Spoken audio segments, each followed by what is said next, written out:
Hi అండి అందరికీ. నేను మీ Sushma. Welcome to my channel Sushma వీడి వ్లాగ్స్. చాలా రోజుల తర్వాత ఫుల్ వీడియోతో మీ ముందుకు వచ్చానండి. మా ఇంట్లో ఆవకాయ స్పెషల్ అండి. ఈ పచ్చడి పట్టాలంటే మాత్రం మా ఫ్యామిలీ మొత్తం ఒక దగ్గరనే ఉంటాము. మా పిల్లలకైనా మాకైనా చాలా ఇష్టం అండి ఈ పచ్చడి.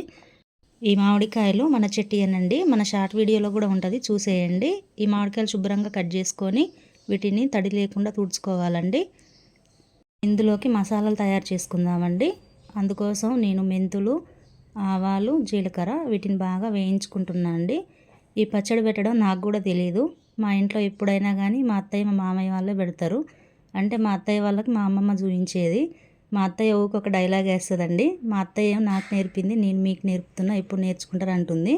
మా ఇంట్లో ఎప్పుడు పచ్చడి పెట్టాలన్నా కానీ మా మామయ్య కలుపుతాడండి. తనైతే మంచిగా ఆయిల్ అంతా సరిపోయేటట్టు చూస్తాడు.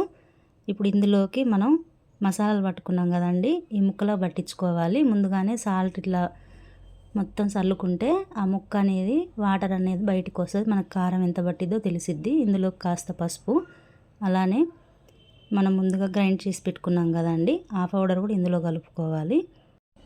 ఈ పచ్చడి ఎప్పుడైనా కానీ ఇలా బాగా కలుపుకుంటేనే మనకు ఉప్పు అనేది బాగా కలిసిద్ది. ఇందులోకి పసుపు యాడ్ చేసుకున్నాం కదండి, అలానే మనం మెంతులు ఇవి పొడి చేసుకున్నాం కదండి, మెంతులు, జీలకర్ర, ఆవాలు, ఇది కూడా ఇలా కలుపుకోవాలి. మనకు ఎంత కావాలనేది నాకైతే క్వాంటిటీ తెలియదండి. మా మామయ్య వాళ్ళు అయితే ఎప్పుడైనా ఏమంటారు దాన్ని, అందాదుగానే కలుపుతూ ఉంటారు. ఇందులోకి వెల్లుల్లి కూడా బాగా మిక్స్ పట్టుకున్నానండి. ఆ వెల్లుల్లి పేస్ట్ కూడా కలుపుకోవాలి, పచ్చిదే. ఇలా కలుపుకున్న తర్వాత ఇలా కలుపుకున్నాం కదా అండి, మొత్తం ఈ పేస్ట్ కూడా దాన్ని పట్టియాలి. ఇప్పుడు ఇందులోకి మనం ఆయిల్ వేడి చేసుకోవాలండి. నా క్లిప్ తీయడం మర్చిపోయానండి. ఆయిల్లో ఏం లేదండి, ఆయిల్ బాగా వేడైన తర్వాత అందులో కొంచెం పోపు దినుసులు వేసుకొని ఆవాలు, జీలకర్ర, ఎండుమిర్చి వేసుకొని పక్కన పెట్టేసుకున్నాండి. ఆ ఆయిల్ మొత్తం చల్లారాలి. ఆ క్లిప్ నేను తీయడం మర్చిపోయానండి. ఇందులోకి కారం, ఈ కారం మా ఇంట్లోదేనండి. అంటే ఇది మంట ఉండే కారం. ఇది ఒక్కటే పోస్తే కొంచెం కలరు ఎర్రగా లేదని మా మామయ్య ఒక ప్యాకెట్ కారం కూడా పోసిండు. ఎప్పుడైనా కానీ మేము ప్యాకెట్ కారం కంటే మేము బయట తీసుకొచ్చేదే వాడతామండి. మేము ఓన్గా పట్టించుకున్నదే వాడతాం.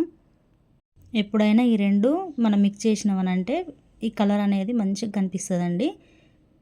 ఎప్పుడైనా మా మామయ్య వాళ్ళు ఇలానే చేస్తారు. ఇప్పుడు ఇందులోకి కాస్త సాల్ట్ కూడా కలిపారు, అంటే సరిపోలేదండి, టేస్ట్ చేస్తే సరిపోలే. తర్వాత కలిపామనుకోండి, ఆయిల్ పోసిన తర్వాత అది కరగదు, అందుకే ముందే చూసుకోవాలి. ఇందాక చెప్పా కదండి, ఈ ఆయిల్ చేసేది నేను క్లిప్ తీయలేదని. ఇది బాగా పూర్తిగా చల్లారిపోవాలండి. చల్లారిన తర్వాతనే ఇందులో కలుపుకోవాలి. దీంతో పాటు మేము పచ్చి ఆయిల్ కూడా వాడతామండి. ఎప్పుడైనా పచ్చి ఆయిల్ పోసుకుంటేనే ఈ పచ్చడి అనేది బాగా టేస్ట్ వస్తుందండి. మేము దీనికోసం పల్లి ఆయిలే వాడుతున్నాము. ఇప్పుడు దీన్ని కలిపిన తర్వాత మనం పోపు పెట్టుకున్నాం కదండి, అది కూడా పోసుకొని కలుపుకోవాలి. బాగా కలుపుకోవాలండి. ఎప్పుడైనా కానీ ప్రతి ఒక్క ముక్కకి కారం, ఉప్పు, మసాలాలు అన్నీ పట్టాలి. మాకు ఇదే కాదండి, మా ఇంట్లో ప్రతి ఒక్క చిన్నదైనా మా మ్యారేజ్ అయిన దగ్గర నుంచి కూడా మా మామయ్య, మా అత్తయ్య అండి ప్రతి ఒక్కటి చేసేది ముందుగా వచ్చి. మాకు ఏం తెలియదు ఇంతవరకు కూడా. మా మామయ్య, అత్తయ్య అయితే మమ్మల్ని ఇంకా చిన్నపిల్లలాగానే ట్రీట్ చేస్తారండి. సరేలేండి, ఆ విషయం పక్కన పెడితే ఇప్పుడు పచ్చడి విషయం చూస్తే మాత్రం బాగా కలుపుకోవాలండి. చూడండి మా మామయ్య ఎలా కలుపుతున్నాడు. చేయి మంట పుడుతుందని గరిటిచ్చానండి నేనే. ఎందుకంటే ఎంతైనా అది కారం కదండి, అందులోనూ మళ్ళీ ఎక్కువ స్పైసీ ఉంటుంది అది.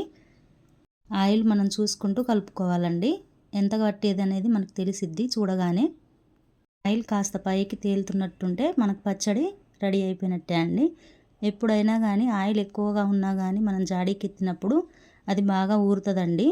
అప్పుడు ఆయిల్ అనేది ఎక్కువ అయ్యిద్ది. మనం ఇలా కలుపుకుంటే ఏమైనా సరిపోయినా తర్వాత వేడి చేసుకొని కలుపుకోవచ్చు. ఇంకా నేను జాడీ తీసుకొచ్చానండి క్లీన్ చేసి. మా అత్తయ్య ఇంకా జాడీకి ఎత్తేస్తుంది. ఇలా జాడీలో స్టోర్ చేసుకుంటే మనం ఒక 6 నెలల వరకైనా కానీ ఈ పచ్చడి నిల్వ ఉంటుందండి. 1 ఇయర్ వరకైనా ఉంటుంది, కానీ 6 మంత్స్ అయితే మాత్రం మంచిగా ఉంటుందండి. ఇంకెందుకండి, ఇక చూడండి పచ్చడి అయిపోయిందంటే కథం మా ఫ్యామిలీ మొత్తం ఒక దగ్గరికి అయిపోతాం. అదే అండి, లాస్ట్లో ఆ గిన్నెలో వేసి అన్నం కలిపితే చాలా రుచిగా ఉంటుందండి. మా పిల్లలు, మా అత్తయ్య, నేను, మా తోటి కోడలు, మేమందరం ఒక దగ్గరనే ఉన్నామండి. ఇంక అందరం టేస్ట్ చేస్తున్నాం ఎలా వచ్చిందా అని. మాటల్లో చెప్పలేను కానండి, ఎంత రుచిగా ఉందంటే అంత రుచిగా ఉంది. ఇదిగో నేను కూడా తింటున్నా. ఇప్పుడు మా తోటి కోడలు కూడా తింటుంది. అంతే అండి, మన కొత్త ఆవకాయ రెడీ అయిపోయిందండి. మన ఛానల్ సబ్స్క్రైబ్ చేసుకోండి, ఒక లైక్ ఇవ్వండి, అలానే వీడియో షేర్ చేయండి.